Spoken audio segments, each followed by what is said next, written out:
दोस्तों, success academy पे आपका एक बार फिर से स्वागत है। जैसा कि मैंने मेरे पिछले वीडियो में कहा था कि हम ग्रहों के बारे में चर्चा करेंगे, पर इसके पहले कुछ फैक्ट्स ऐसे बाकी रह गए हैं जो हमें पढ़ना आवश्यक है, जिनके बारे में पता होना चाहिए, जिनके बारे में प्रीक में पूछा जाता है। तो मैं आज कुछ ऐसे फैक्ट्स कवर करूंगी और साथ में आज ग्रहों की शुरुआत भी हम कर देंगे। तो मैं स्टार्ट करती हूँ और मैं आज डेफिनेशन भी बताती जाऊँगी और बीच बीच में फैक्ट्स भी बताती जाऊँगी। अगर आपको कोई नोट डाउन करना है, लिखना है या नोट्स बनाने हैं अपने, तो आप लोग बना सकते हैं। तो हम शुरुआत करते हैं। हमने सबसे पहले हमारा विश्व भूगोल का टॉपिक पढ़ा था ब्रह्मांड। तो ब्रह्मांड में मैं आज इसकी डेफिनेशन लिख देती हूँ कि ब्रह्मांड क्या है। तो ये जो पूरा अपना ब्रह्मांड है, ये मतलब एक छोटी से छोटी चीज से लेकर के बड़ी से बड़ी चीजों तक बीच में जितना भी सब कुछ आता है वो सबका सम्मिलित स्वरूप हम देखें तो वो ब्रह्मांड है। अगर परिभाषा में लिखूं तो हम लिखेंगे सूक्ष्मतम अणुओं से लेकर सूक्ष्मतम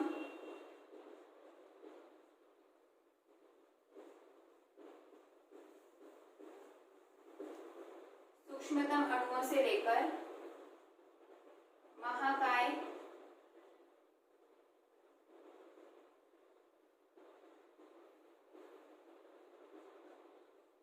आकाश गंगाओं, अणुओं बोले चाहे इससे छोटी यूनिट बोले, परमाणु बोल सकते हैं हम, तो छोटी से छोटी चीज से लेकर के सूक्ष्मतम अणुओं से लेकर महाकाय आकाश गंगाओं तक का सम्मिलित स्वरूप क्या है? ब्रह्मांड है। ठीक है, सूक्ष्मतम अणुओं से लेकर महाकाय आकाश गंगाओं तक का सम्मिलित स्वरूप ही है ब्रह्मांड। हमने इसके बारे में कुछ सिद्धांत देखे थे, कुछ संकल्पनाएं देखी थी। देखिए, संकल्पनाएं, सिद्धांत क्या होता है? संकल्पना वो होती है जो जिसके बारे में हमने अभी तक सिर्फ सोचा है, वो पूरा नहीं हुआ है, पर जब वो चीज पूरी हो जाती है तो वो क्या बन जाता है? सिद्धांत बन जाता है।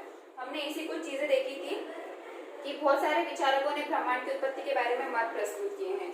तो जिसमें से हमने बहुत बताया था कि सबसे जो माना जाने वाला मत है वो है जॉर्ज लेमेटर का। उसके पहले मैं एक दो चीजें बता देती हूँ कि एक मत प्रस्तुत किया था टॉल्मी ने। ये फैक्ट में भी पूछा जाता है कि बोलते हैं कि जियोसेंट्रिक थ्योरी जो है वो किसने दी थी?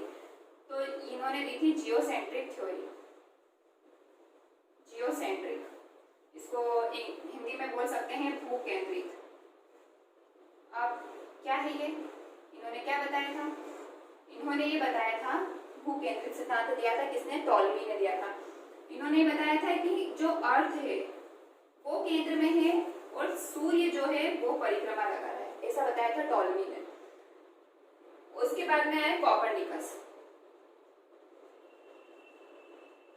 इसके बीच में एक और विचारक आए थे, एक और दार्शनिक आए थे, हमारे भारत के थे, उज्जैन के थे, वो वराहमिहिर। उन्होंने भी यही बात बोली थी जो कोपरनिकस ने बोली थी, पर मान्यता कोपरनिकस को दी जाती है। अब वो क्यों दी जाती है मैं आपको बताती हूँ। इन्होंने कहा था कि जो सूर्य है वो बीच में है और अर्थ उसकी परिक्रमा कर रही है। ठीक है, इनके सिद्धांत को बोलते हैं, सूर्य बीच में बताया इन्होंने, तो इनको बोलेंगे सूर्य केंद्रित, या इंग्लिश में बोल सकते हैं हेलियोसेंट्रिक। वराहमिहिर ने भी यही बात बताई थी कि सूर्य बीच में है और पृथ्वी उसकी परिक्रमा कर रही है। बस हुआ ये कि कोपरनिकस ने 2-3 फैक्ट ज्यादा बताए। उस वक्त ये पता नहीं था कि जो वराहमिहिर ने बोला है वो सत्य है। कोपरनिकस ने जब बताया, इसके बाद में 2-3 फैक्ट और बता दिए कि वो सूर्य की इस तरीके से परिक्रमा कर रही है, अपने अक्ष पर भी घूम रही है और उसका द्रव्यमान वगैरह के बारे में थोड़ी चीजें बता दी, तो इनका मत जो है वो माना जाने लगा। तो ये हेलियोसेंट्रिक फैक्ट में ऐसा पूछा जाता है कि जियोसेंट्रिक सिद्धांत किसने दिया था, या फिर पूछ सकते हैं भूकेंद्रित सिद्धांत किसने दिया था? तो टॉल्मी ने दिया था। हेलियोसेंट्रिक किसने दिया था? तो कोपरनिकस ने दिया था। ये 2 फैक्ट आपको याद रखने के हैं। ब्रह्मांड की परिभाषा मैंने आपको बता दी। इसके बाद इसी क्रम में हमने आगे बढ़ा था कि जो सर्वाधिक माना जाने वाला सिद्धांत था वो था जॉर्ज लेमेटर का, जिन्होंने 1960-70 के बीच में सिद्धांत दिया था। उनके सिद्धांत ने बताया था कि एक महाविस्फोट हुआ था जिसमें बहुत सारा पदार्थ निकला था जो ब्रह्मांड में सब जगह फैल गया था। उनके सिद्धांत को हमने बोला था बिग बैंग सिद्धांत। ये आप लोगों ने लिख लिया होगा।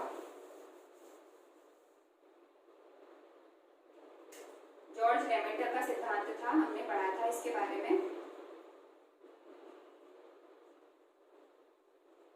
उन्होंने 1960-70 में सिद्धांत दिया था। इनके सिद्धांत को बोलते हैं बिग बैंग सिद्धांत या बिग बैंग थ्योरी, ये याद रखना। तो ये भी पूछ सकते हैं बिग बैंग सिद्धांत किसका है, तो जॉर्ज लेमेटर का। कब दिया था? 1960-70 में। ये भी एक फैक्ट में है। इन्होंने बताया था कि महाविस्फोट हुआ था और जो चारों दिशाओं में फैल गया था। अब इसके बाद हम लोगों ने इनके मत अनुसार हमने देखा था कि जो ब्रह्मांड की उत्पत्ति हुई है वो लगभग 13.5 अरब वर्ष पूर्व हुई है और पृथ्वी की उत्पत्ति लगभग 4.5 अरब वर्ष पूर्व हुई है। ये इनके मत के अनुसार हम लोगों ने देख लिया था। इसके बाद जो हम लोगों ने अगली चीज देखी थी वो थी, इसके बाद मैंने आपसे पूछा था सौर मंडल के बारे में। तो सौर मंडल के बारे में मैंने बताया था कि ग्रह, उपग्रह, तारे, क्षुद्र ग्रह, उल्काएं, पिंड, ये सब मिलकर सम्मिलित रूप से सौर मंडल बनाते हैं, सौर परिवार बनाते हैं। इन सब के बारे में चर्चा कर ली थी हमने। इसके बाद हमने इनका एक क्रम देखा था ब्रह्मांड की उत्पत्ति का। तो इसके बारे में हमने पहले महाविस्फोट देखा था कि महाविस्फोट हुआ था, सभी दिशाओं में फैल गया। उसके बाद हमने निहारिका देखी, मंदाकिनी देखी। तो मैं आपको निहारिका की भी डेफिनेशन लिख देती हूँ, तो आप लोग वो भी नोट डाउन कर लीजिए।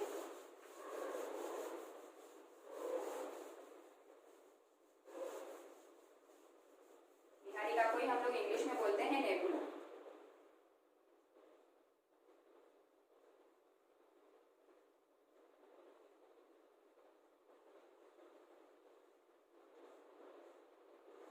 निहारिका है ना, तो निहारिका की है ऐसा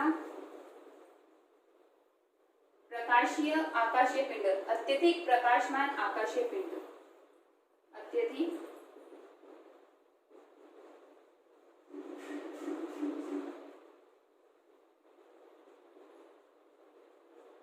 प्रकाशमान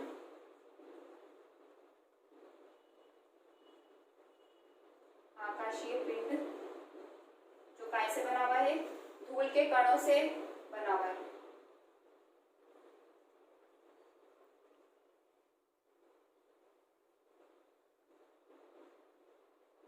जो कई धूल कणों से मिलकर बना है,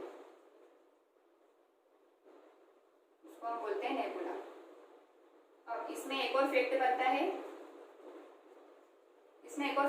है, कि एक नेबुला का नाम है ओरियन नेबुला। तो फैक्ट बनता है कि सबसे ज्यादा चमकीली और शीतल निहारिका कौन सी है? तो वो बनता है ओरियन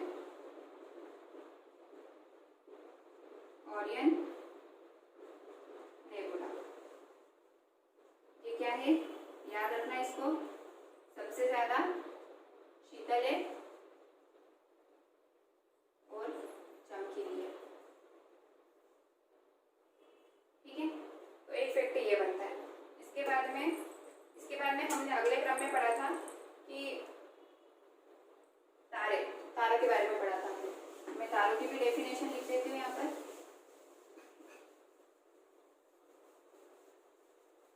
ये फैक्ट्स जो है प्री में पूछे जा सकते हैं और अगर एक फैक्ट भी बैठ जाता है तो हमारा 1 नंबर पक्का हो जाता है, इसलिए हमको ये याद रखना जरूरी है। इसके अगले क्रम में मंदाकिनी पहले पढ़ा था हम लोगों ने गैलेक्सी के बारे में। तो गैलेक्सी था असंख्य तारों का समूह जिसको गैलेक्सी बोलते हैं। इसमें से हमारी गैलेक्सी थी दुग्ध मेखला, मिल्की वे जिसको हम बोलते हैं, और उसका आकार था सर्पिलाकार। ये भी आप लिख लीजिए, आकाशगंगा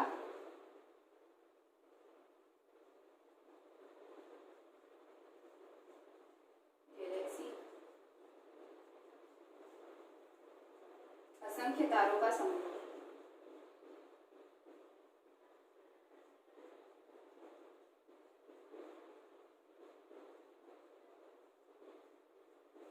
तारों का समूह क्या होता है? आकाशगंगा होता है। हमारी आकाशगंगा का नाम क्या है? दुग्ध मेखला, इंग्लिश में इसको बोलते हैं मिल्की वे। ठीक है, और इसका आकार कैसा है? तो इसका आकार है सर्पिलाकार, सर्पिल के आकार की है। ये एक और फैक्ट हो गया। ठीक है, तो यहाँ से भी क्वेश्चन पूछा जाता है। इसके बाद अगले क्रम में तारे।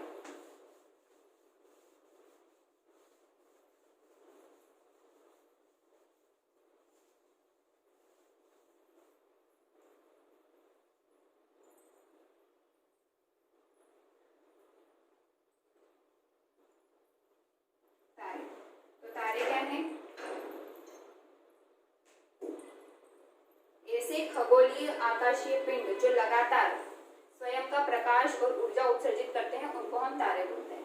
तो मैं लिख देती हूँ उसकी डेफिनेशन। जैसे खगोलीय, जैसे खगोलीय पिंड या आकाशीय पिंड जो लगातार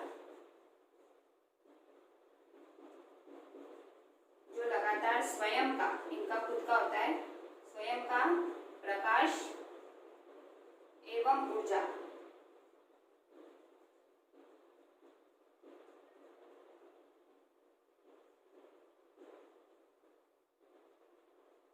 उत्सर्जित करते हैं, इनको हम बोलते हैं तारे। अब ये कैसे उत्सर्जित करते हैं, तो ये मैंने आपको बता दिया था कि एक प्रक्रिया होती है, नाभिकीय संलयन की प्रक्रिया होती है। उस नाभिकीय संलयन की प्रक्रिया में की प्रक्रिया होती है नाभिकीय संलयन की, न्यूक्लियर फ्यूजन की प्रक्रिया होती है। इस प्रक्रिया में दो हाइड्रोजन H2 जो होता है वो H2 जो होता है वो काय में चेंज हो जाता है, हीलियम में चेंज हो जाता है। इसी प्रक्रिया से क्या होता है, ये ऊष्मा, ऊर्जा, प्रकाश ये सब उत्पन्न होते हैं। तो ये सब चीज तारे में होती है। सूर्य भी एक तारा है। ये सब चीजें मैंने आपको क्लियर कर दी थी, ये डेफिनेशन लिख दी है, आप इसको नोट कर लीजिए। इसके बाद तारों में मैंने आपको बताया था कि अल्फा सेंचुरी के बारे में बताया था, प्रोक्सिमा सेंचुरी के बारे में बताया था। अल्फा सेंचुरी क्या था, हमारे सोलर सिस्टम के सबसे पास वाला स्टार सिस्टम था जो हमारे सूर्य से 1.44 लाइट ईयर दूर था। और प्रोक्सिमा सेंचुरी मैंने आपको बताई थी जो अल्फा सेंचुरी के ही अंदर का एक तारा था, एक स्टार था प्रोक्सिमा सेंचुरी जिसको हम बोलते हैं। वो हमारे सूर्य का सबसे पास वाला तारा था जिसकी सूर्य से दूरी थी 1.42 लाइट ईयर। ये सब मैंने आपको बता दी थी। इसी क्रम में मैंने आपको बताया था आगे प्रकाश वर्ष के बारे में, पार्सेक के बारे में। प्रकाश वर्ष क्या था, प्रकाश द्वारा एक वर्ष में तय की गई दूरी को प्रकाश वर्ष बोलते हैं। या उसको हम काय की यूनिट होती है, वो दो आकाशीय पिंडों के बीच की दूरी को मापने की इकाई होती है, दूरी मापने की इकाई होती है। और दूरी मापने की जो सबसे बड़ी इकाई होती है आकाशीय पिंडों की, उनको हमने बोला था पार्सेक। इन दोनों की मैंने आपको वैल्यू बताई थी। एक प्रकाश वर्ष बराबर 9.46 × 10⁻15 मीटर बताया था मैंने आपको। और पार्सेक की वैल्यू बताई थी मैंने आपको कि पार्सेक की वैल्यू होती है, एक पार्सेक की वैल्यू 3.26 प्रकाश वर्ष के बराबर होती है। ये सब चीजें मैंने आपको क्लियर कर दी थी। इसके बाद में आगे जो आता है एक इम्पोर्टेंट चीज है तारों का जीवन चक्र। तो हम इसके बारे में डिस्कस कर लेते हैं। पहले तारों का जीवन चक्र। तारों का जीवन चक्र डिस्कस करने के लिए हमको जो सबसे पहले पता होना चाहिए वो होती है चंद्रशेखर सीमा। ये पूछा जाता है चंद्रशेखर सीमा क्या होती है, तो आपको पूरा डिस्कस कर देती हूँ,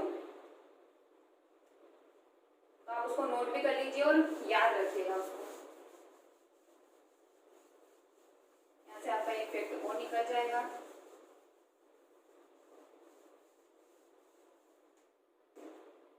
सबसे पहले मैं चंद्रशेखर सीमा के बारे में बताती हूँ आपको। हम पढ़ रहे हैं चंद्रशेखर सीमा।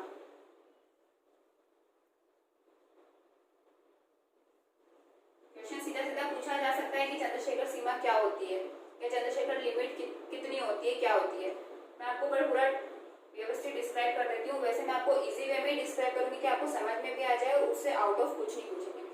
तो चंद्रशेखर सीमा क्या होती है, तो एक ये खगोलवादी थे डॉक्टर सुब्रमण्यम चंद्रशेखर।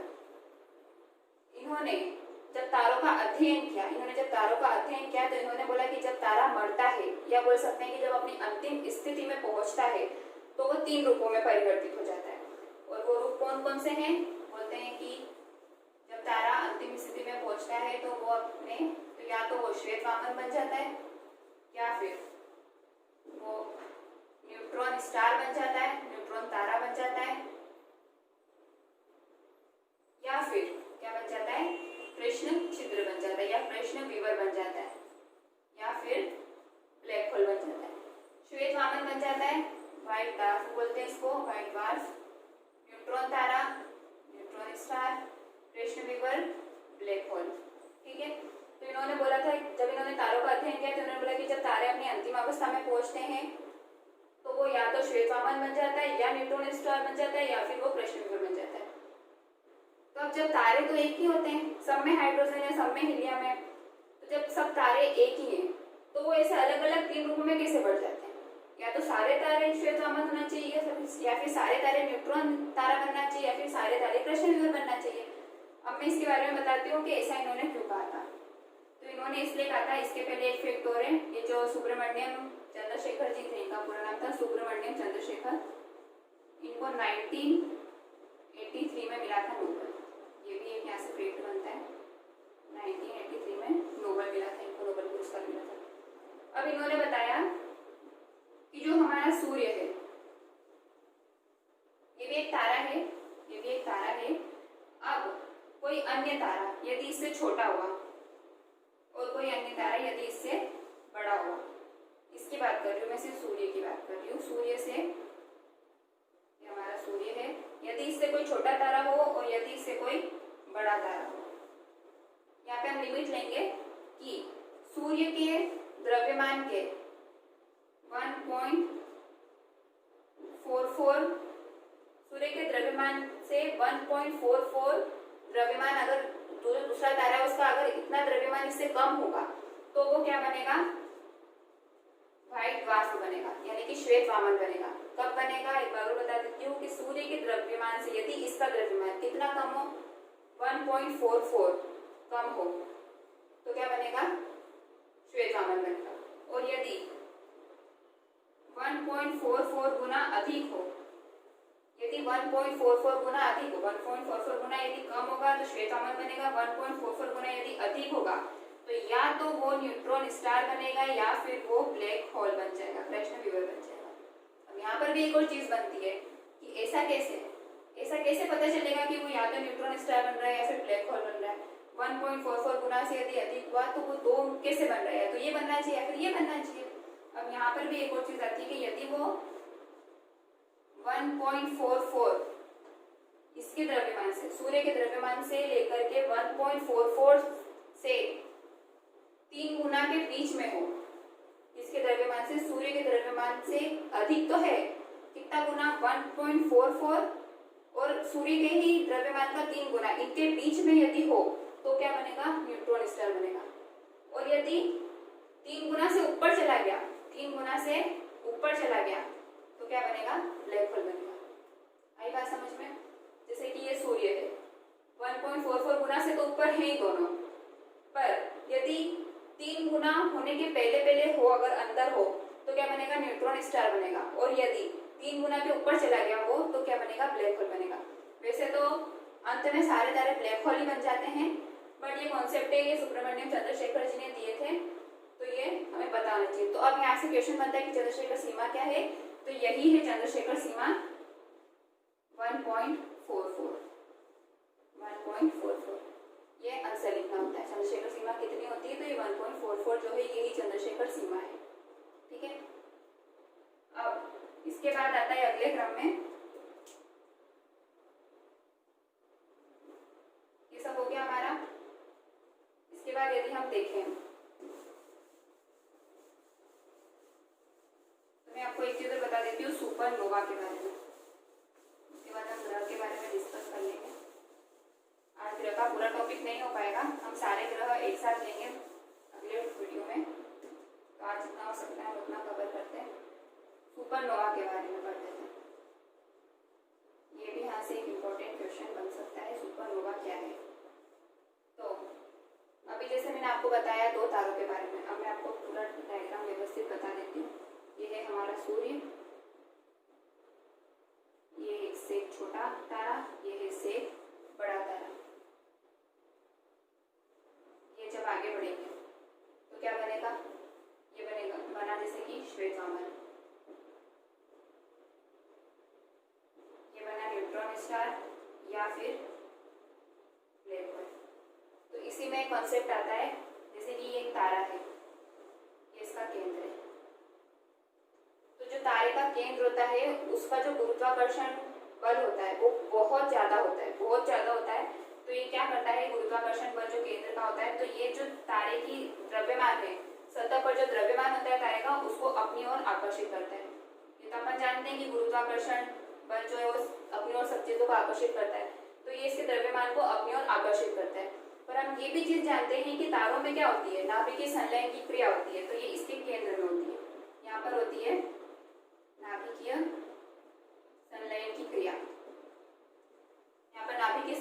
क्रिया होती है, तो ये जो नाभिकीय संलयन की क्रिया होती है इसमें क्या होता है, यहाँ पर जो हाइड्रोजन है वो हीलियम में बदलता जाता है।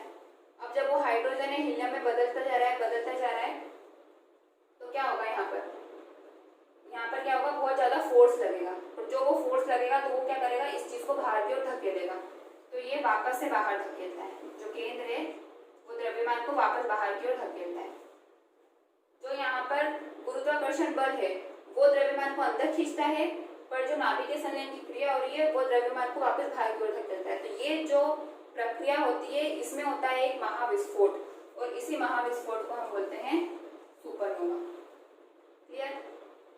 तारों के केंद्र में अधिक गुरुत्वाकर्षण बल होने के कारण ये द्रव्यमान, सरफेस का द्रव्यमान को अपनी ओर केंद्र की ओर आकर्षित करता है, और केंद्र में संलयन की प्रक्रिया होने के कारण हाइड्रोजन के हीलियम में चेंज होने के कारण क्या होता है कि सारी द्रव्यमान को बाहर की ओर धकेलता है। तो इस प्रक्रिया में क्या होता है, टकराव उत्पन्न होता है, और टकराव से महाविस्फोट, मतलब एक विस्फोट होता है, विशाल विस्फोट, उसी को हम बोलते हैं सुपरनोवा।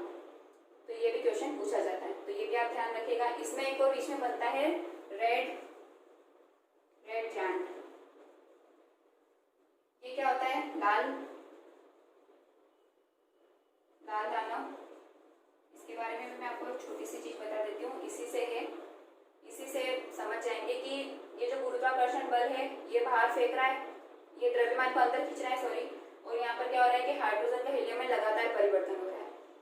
तो कहते हैं कि जब इसका तारे का ईंधन खत्म हो जाता है तो वो लाल दानव बन जाता है, ऐसे बोलते हैं। तो ये पूछते हैं कि लाल दानव तारा कब बनता है, तो जब इसका ईंधन खत्म हो जाता है। अब इसका ईंधन क्या है, इसका ईंधन यही है, हाइड्रोजन। अब हाइड्रोजन जितनी है इसमें वो सारी हीलियम में परिवर्तित होते जा रही तो एक समय तो ऐसा आएगा कि हाइड्रोजन खत्म हो जाएगी, वही हाइड्रोजन को बोलते हैं कि तारे का ईंधन खत्म हो गया, तो वो होता है लाल दानव।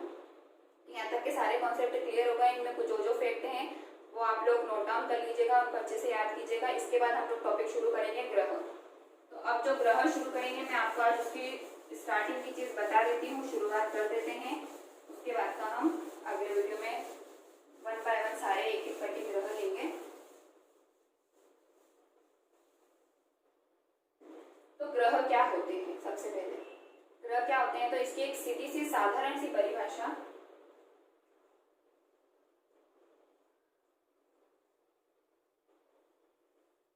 ऐसे आकाशीय पिंड जो किसी भी तारे की परिक्रमा करते हो, ये इसकी सरल सी परिभाषा है।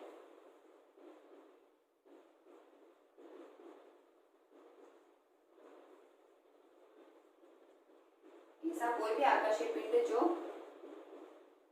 किसी भी तारा, अब सूर्य भी तारा है, या मैं लिख भी देती हूँ, सूर्य की परिक्रमा करता हूँ। अच्छा, ये डेफिनेशन कब बनी थी, ये बनी थी जब IAU की जो 26वीं बैठक थी वो नहीं हुई थी, उसके पहले ये डेफिनेशन बनी थी। तब जो हमारा प्लूटो ग्रह था वो भी हम लोग उसको ग्रह की श्रेणी में रखते थे। उसके बाद में नई परिभाषा जो बनाई, ये जब 26वीं बैठक हुई उसकी, कब हुई है, 2006 में हुई। ये जब इसकी 26वीं बैठक हुई IAU की, तो इसमें जो नई परिभाषा बनी उसके अकॉर्डिंग, पहली बात, ग्रह क्या है, तो किसी तारे की परिक्रमा करता हूं, मैं डायरेक्ट लिख देती हूँ सूर्य की परिक्रमा करता हो। दूसरा, एक निश्चित उसकी क्या हो, कक्षा हो, एक निश्चित कक्षा में घूमता हो। तीसरा यदि हम देखें तो उसका आकार गोल हो और एक निश्चित द्रव्यमान हो।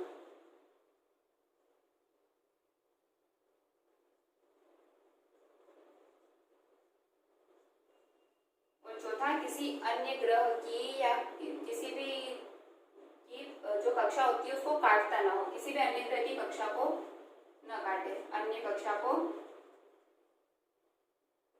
न काटे। तो अब इसके बाद में जब प्लेटो का अध्ययन, प्लूटो जो ग्रह है उसका फिर से अध्ययन किया गया, तो उसमें ये सारी जो परिभाषाएं मैच करी, तो वो मैच नहीं हुई, क्योंकि सूर्य की परिक्रमा तो वो कर रहा था, पर जब वो परिक्रमा कर रहा था तो वो अन्य ग्रहों की कक्षाओं को काट देता था। इसलिए उसको 2006 में 26वीं बैठक के बाद से ग्रह की श्रेणी से अलग कर दिया गया और बौने ग्रह की श्रेणी में रखा गया।